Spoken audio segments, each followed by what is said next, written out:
सुप्रभातम प्रिय विद्यार्थियों, आज आप कक्षा अष्टम में अपनी पुस्तक के अनुसार, पाठ्य पुस्तक के अनुसार संख्या का अध्ययन करेंगे। आपके सिलेबस में 1 से लेकर 100 तक संख्याएं हैं, वो आप अपनी बुक के पीछे दी हुई हैं, उन्हें स्मरण करेंगे और याद कर लेंगे। वैसे आपको पहले भी पढ़ाया जा चुका है और आप लोगों ने स्मरण कर भी लिया होगा। ये जो संख्या प्रयोग है मैं पहले आपको पढ़ा चुकी हूँ, लेकिन आज दोबारा आपको रिवीजन में पुनरावृत्ति कार्य के अंतर्गत पढ़ा रही हूँ। 1 से लेकर 4 तक की संख्याएं संस्कृत में तीनों लिंगों में और 7 विभक्तियों में प्रयोग होती हैं। मैंने यह तीनों लिंगों लिख दिया है, 7 विभक्तियां नहीं लिखा है, क्योंकि अभी आपके पास द्विवचन, एकवचन, द्विवचन और बहुवचन या प्रथमा और द्वितीय विभक्ति का ही प्रयोग यहाँ पर करवाया जाएगा। जिन बच्चों को मैंने पूर्व में लिखवा दिया था, एक शब्द का मैंने 7 विभक्तियों में रूप करवाए हुए हैं, द्वि के भी करवाए हुए हैं, त्रि के भी और चतुर के भी, वहां पर आप उनको देख लेंगे। आज आप रिवीजन के माध्यम से इसका अध्ययन कर रहे हैं, तो अपनी कॉपी खोल करके बैठेंगे कि कहाँ पर यह कार्य आपको करवाया जा चुका है। तीनों लिंगों में प्रयोग की जाती है। एकः शब्द जो है संख्यावाची है, एकः, एकम और एका। एकः पुल्लिंग में बनेगा, एकम नपुंसकलिंग में बनेगा और एका स्त्रीलिंग में बनेगा। एक वचन हमेशा एक वचन में ही प्रयोग होगा, क्योंकि वो अकेला है, इसलिए एक वचन ही उसके साथ प्रयोग होना है। होगा वो 7 विभक्तियों में, एकः, एकम, एकेन, एकस्मै, एकस्मात्, एकस्य और एकस्मिन्। ठीक है। इसी तरह से स्त्रीलिंग में एका, एकाम, एकया, एकस्यास्यै, एकस्यै, एकस्याः, एकस्याः, एकस्याम्। आप आपके कॉपी में देख लेंगे जहां पर भी ये लिखी हुई हैं विभक्तियां। इसी तरह द्विशब्द द्विवचन है, तो इसलिए हमेशा द्विवचन में ही प्रयोग होगा 7 विभक्तियों में। द्वौ, द्वौ, द्वाभ्याम, द्वाभ्याम, द्वाभ्याम, द्वयोः, द्वयोः। सिर्फ प्रथमा और द्वितीय चेंज है इसमें, बाकी स्त्रीलिंग और पुल्लिंग में सेम रूप चलेगा। द्वौ पुल्लिंग में, द्वे स्त्रीलिंग में और द्वे नपुंसकलिंग में। रूप के अकॉर्डिंग आप इसको देखेंगे। एकः बालकः, एकम बालकम, एका बालिका, एकाम बालिकाम। ठीक है। इसी तरह से जो भी विभक्तियां हैं उनके अनुसार इसका हम प्रयोग कर लेंगे। द्विवचन में भी द्वौ बालकौ, द्वे लते, द्वे पुष्पे। पुष्प शब्द नपुंसकलिंग है, तो इसके साथ भी द्वे बनता है, तो द्वे पुष्पे, द्वे लते। यहीं पर प्रयोग करेंगे। द्वौ पुल्लिंग में बनेगा, द्वे स्त्रीलिंग में बनेगा, द्वे नपुंसकलिंग में बनेगा। त्रिसंख्या भी, क्योंकि एक वचन में, द्विवचन में, तो त्रि और चतुर 2 शब्द संख्याएं और रह रही हैं आपकी, जो नपुंसकलिंग और स्त्रीलिंग पुल्लिंग तीनों में चलेंगी। तो त्रि शब्द भी और चतुर शब्द भी, दोनों शब्द बहुवचनांत हैं, क्योंकि एक के बाद, 2 के बाद तो बहुत सारे में कन्वर्ट हो जाते हैं, तो इसलिए त्रि शब्द भी और चतुर शब्द भी क्या हो जाता है, बहुवचनांती प्रयोग होगा 7 विभक्तियों में।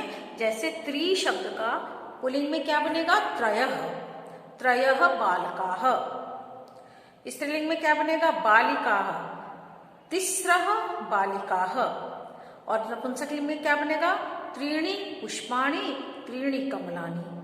जहां पर भी स्त्रीलिंग व नपुंसकलिंग का प्रयोग होगा, वहां हमेशा आप त्रीणि का प्रयोग कमलानि, पुष्पाणि के साथ करेंगे, फलानि। और जहां पर त्रि शब्द पुल्लिंग में होगा, वहां हमेशा त्रयः, त्रयः बालकाः, त्रयः अजाः, त्रयः छात्राः, त्रयः मूषकाः। ठीक है। और जहां पर त्रि शब्द स्त्रीलिंग में प्रयोग होगा, वहां हमेशा तिस्रः का प्रयोग करेंगे।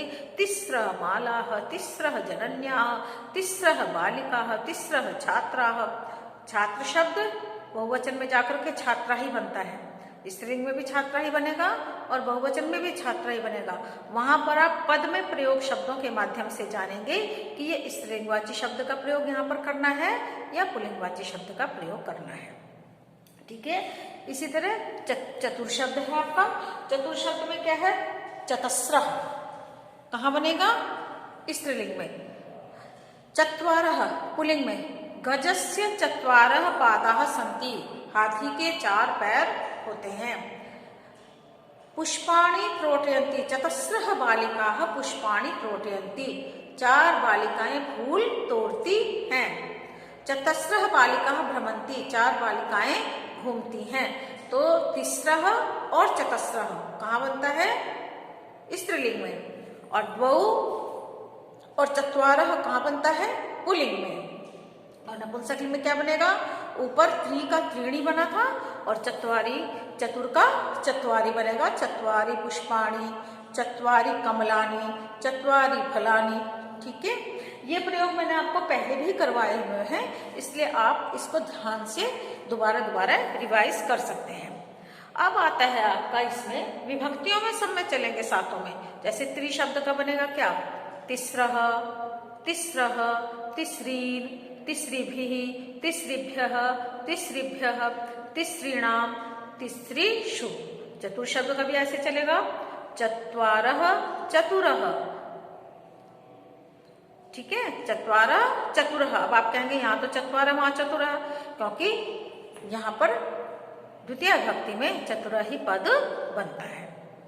चत्वारः, चतुरः, चतुर्भिः, चतुर्भ्यः, चतुर्भ्यः, चतुर्भ्यः, चतुर्णां, चतुर्षु। और स्त्रीलिंग में क्या बनेगा? चतस्रः, चतस्रीन् और चतस्रिभिः, चतस्रिभ्यः, चतस्रिभ्यः, चतस्रीणां, चतस्रिषु, तिस्रीणां, तिस्रिषु। तीनों के रूप आपको चलेंगे। फिलहाल आपको सिर्फ एक वचन द्विवचन का ही प्रयोग देखना है, बहुवचन का प्रयोग देखना है सिर्फ 2 विभक्तियों में, प्रथमा और द्वितीय में, जो आपके पाठ्य पुस्तक के अंतर्गत लेसन के अंदर दिया गया है। इसके बाद 5 से लेकर के 100 तक जितनी भी संख्याएं होती हैं उनमें जो है इक्वल प्रयोग होता है। कैसे होता है? जैसे मैं आपको थोड़ा सा रफ करके यहाँ पर दिखा देती हूँ कि मैंने पंच लिखा है, शक लिखा है, तो चाहे वो बहुवचनांत है, चाहे वो स्त्रीलिंगवाची शब्द हो, चाहे वो पुल्लिंगवाची शब्द है। पंच है तो पंच बालिका ही लगेगा, बालिका ही लगेगा, पंच बालिका ही लगेगा। इसके साथ आपने पंचाह नहीं लगाना, ये रॉन्ग है। पंचाह नहीं लगाना कि भाई यहाँ पर मैडम ने बालिका दे दिया, यहाँ बालिका, तो पंच हमने छांटने के लिए तो पंचाह लगा दे। सिर्फ पंच, ना पंचाह लगेगा ना पंचम लगेगा, सिर्फ क्या लगेगा? पंच, क्योंकि इसमें विसर्ग नहीं लगाना है। पंच, षट, षट बालिकाः, षट बालिकाः, सप्त, सप्त बालिकाः, सप्त बालकाः। किसी के साथ भी 5 से लेकर के 100 तक की जितनी संख्याएं आप प्रयोग करेंगे वे सारी बहुवचनांत हैं। इनके तीनों लिंगों में किसी के रूप नहीं चलेंगे, सिर्फ त्रि और चतुर के तक ही चलेंगे। तो इसलिए पंच पंच ही रहेगा, चाहे वो स्त्रीलिंगवाची हो चाहे वो पुल्लिंगवाची हो। षट षट ही रहेगा, चाहे वो स्त्रीलिंगवाची हो चाहे वो पुल्लिंगवाची हो, चाहे वो नपुंसकलिंगवाची हो। सप्त सप्त ही रहेगा, चाहे वो किसी भी लिंग का प्रयोग हो। अष्ट अष्ट ही रहेगा, चाहे वो किसी भी लिंग का प्रयोग हो। ये आपको संख्याएं ध्यान रखनी है, क्योंकि जब एग्जाम में हम दे देते हैं ना छांटने के लिए कि पंचह, पंचाह, पंचम, तो कुछ बच्चे पंच को पंचाही करके लिख देते हैं। तो ऐसा रॉन्ग नहीं करेंगे, क्योंकि पंच ही बनता है, पंचाह नहीं बनता। सप्त ही बनता है, सप्ताह नहीं बनता। अष्ट ही बनता है, अष्टाह नहीं बनता। सारी संख्या आपको याद होंगी, सप्त, अष्ट, नव, दश। दश में कोई विसर्ग नहीं लगेगा। एकादश से लेकर के विंशति में जाके विसर्ग लगेगा। एकादश, द्वादश, त्रयोदश, चतुर्दश, पंचदश, षोडश, सप्तदश, अष्टदश, नवदश में कोई विसर्ग नहीं है, तो वहां पर भी आप विसर्ग का प्रयोग नहीं करेंगे। विंशति है कि विंशति के बाद जो संख्या लगाएंगे उसमें आप विसर्ग का प्रयोग करेंगे। एकविंशति, द्वाविंशति, त्रयोविंशति, चतुर्विंशति, पंचविंशति, षट्विंशति, सप्तविंशति, अष्टविंशति, नवविंशति, त्रिंशत।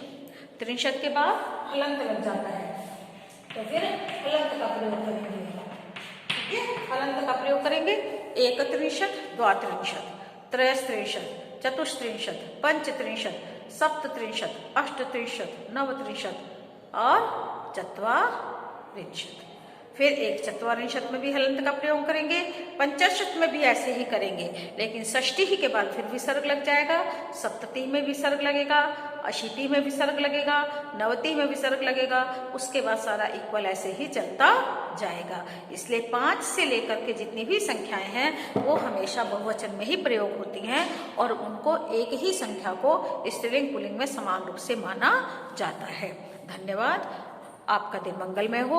आपको आशा है मेरा पढ़ाया हुआ समझ में आ गया होगा और आप अपने पुनरावृत्ति कार्य में इसको पुनः पुनः अभ्यास के द्वारा स्मरण भी करेंगे और अभ्यास भी करेंगे। धन्यवाद।